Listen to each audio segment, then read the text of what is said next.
Братишки и сестренки, а также друзья и зрители канала, нас ожидает второй патч разлома миров с изменением механики фракционных войн, введением смятения для фракций, правки механик для города Корлеон и крутки баланса, с которой, пожалуй, мы и начнем. Но давайте обо всем по порядку. Всем позитивного времени суток, вы на канале EvoFluff, и мы начинаем.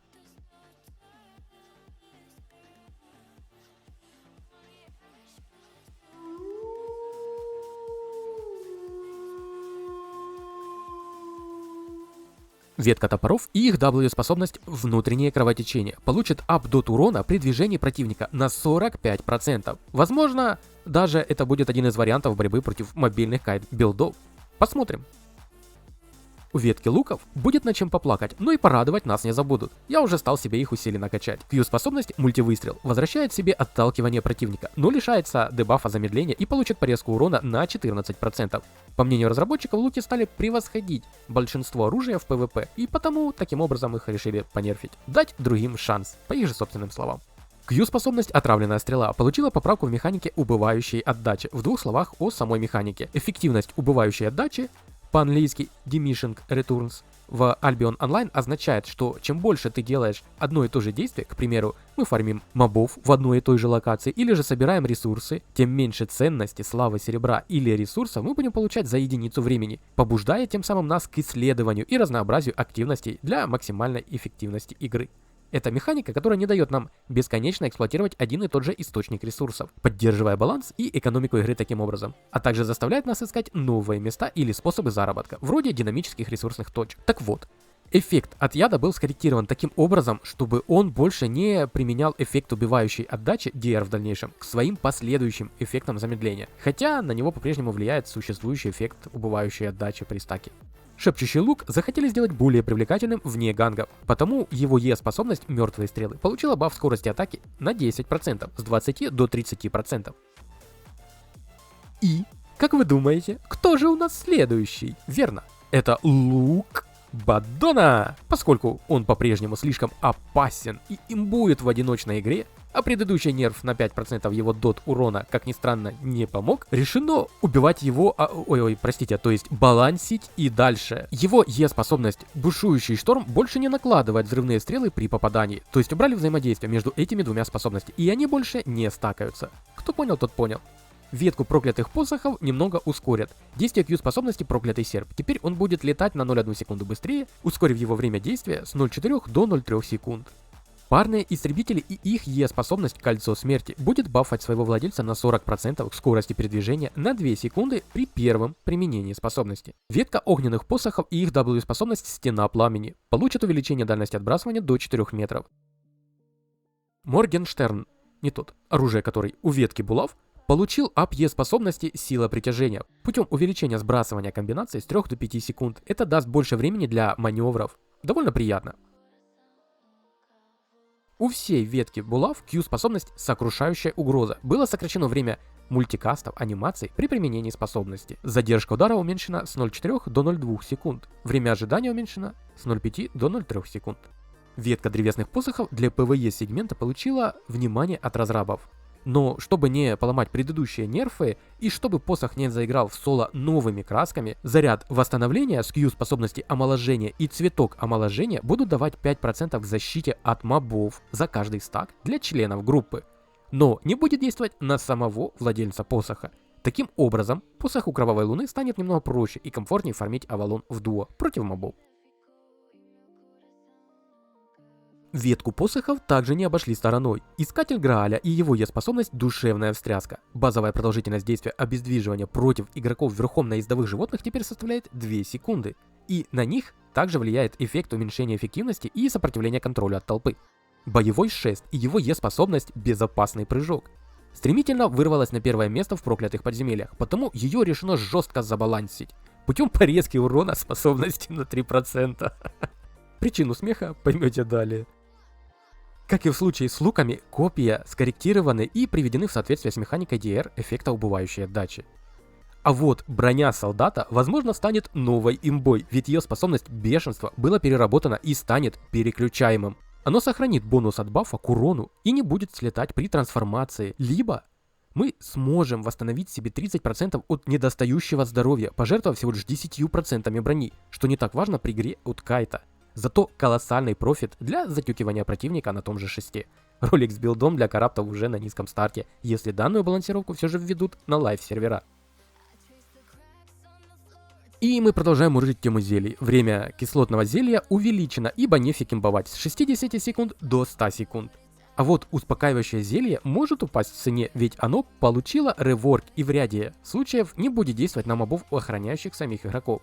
Таким образом, успокаивающее зелье больше не действует на мобов, охраняющих игроков на аванпостах фракционных войн, не действует на мобов в крепостях и на территориях, а также не будет действовать на мобов замковой стражи и городских стражей. Теперь, если вы примените зелье на клайме врага или фракционном посте, зелье не сбросит с вас агр-моба, что на вас нацелился, тем самым понизив востребованность данных зелий. Вязкая настойка получила увеличение времени действия с 6 до 7 секунд.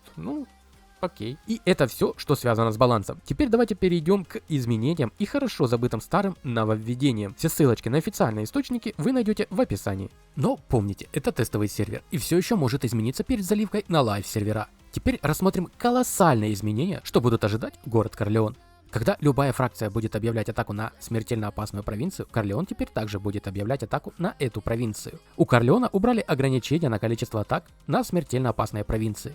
Также Корлеон больше не будет объявлять новую атаку после победы в осаде крепости или после победы в соревновании за снабжение в качестве защитника. Если у Корлеона нет как минимум 2 активных конфликтов одновременно, он будет объявлять до 2 новых атак, чтобы достичь этого минимума. И это все правки, что будет ожидать город Корлеон. Звучит логично, и по идее данные недочеты не должны были возникнуть и вовсе, ведь город находится в красных землях и окружен ими. Теперь касательно введения механики смятения для фракций, как попытка исправить тот хаос, что возник на лайв-серверах в данный момент. Если фракция владеет меньшим количеством провинций, чем другие фракции, оспаривающие эту провинцию, ее игроки теперь будут получать увеличение урона, наносимого другим игрокам фракции, и уменьшение урона, получаемого от них. Размер этого бонуса определяется разницей между количеством провинций, принадлежащих фракции, и количеством провинций, принадлежащих крупнейшей фракции в этом конфликте. Разница в одну провинцию — нет бонуса. Разница в 2 провинции — плюс 5% урона против игроков фракции и плюс 5% защиты против игроков фракции.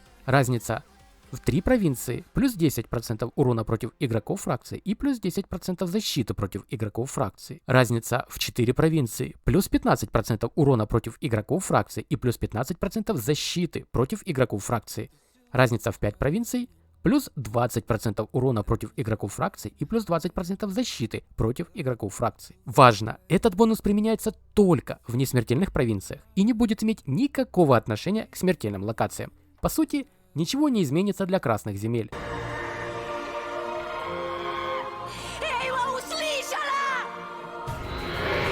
И вот тут разрабы наконец услышали меня. После смены фракции теперь будет действовать 24-часовая задержка, прежде чем игрок сможет снова сменить фракцию. Эта задержка не действует после первого вступления игроком во фракцию.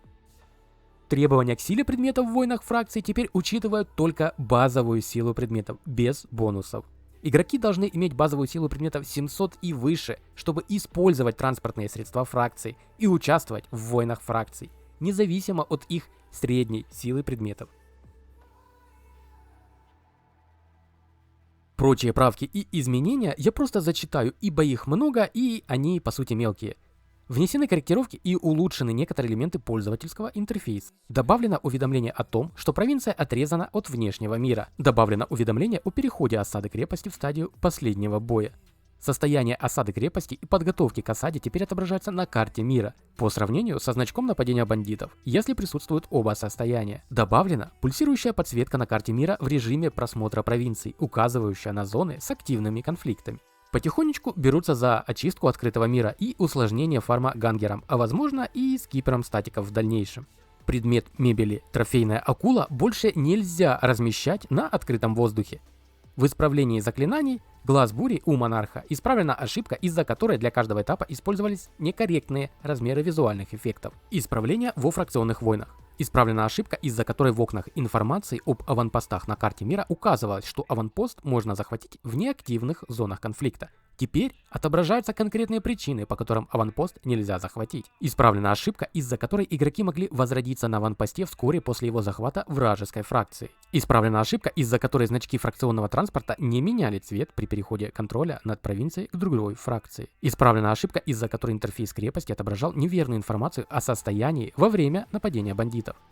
Исправлена ошибка, из-за которой подсказки оставались открытыми при закрытии интерфейса фракционного транспорта. Исправлена ошибка, из-за которой выплаты репутации фракции из еженедельных отчетов могли быть применены к фракции, которую игрок уже покинул. Исправление пользовательского интерфейса. Исправлена ошибка, из-за которой интерфейс Альянса отображался позади интерфейса гильдии при открытии щелчком по гербу Альянса. Исправлена ошибка, из-за которой интерфейс сведений о предмете отображался позади и перекрывал интерфейс сведений об убийствах.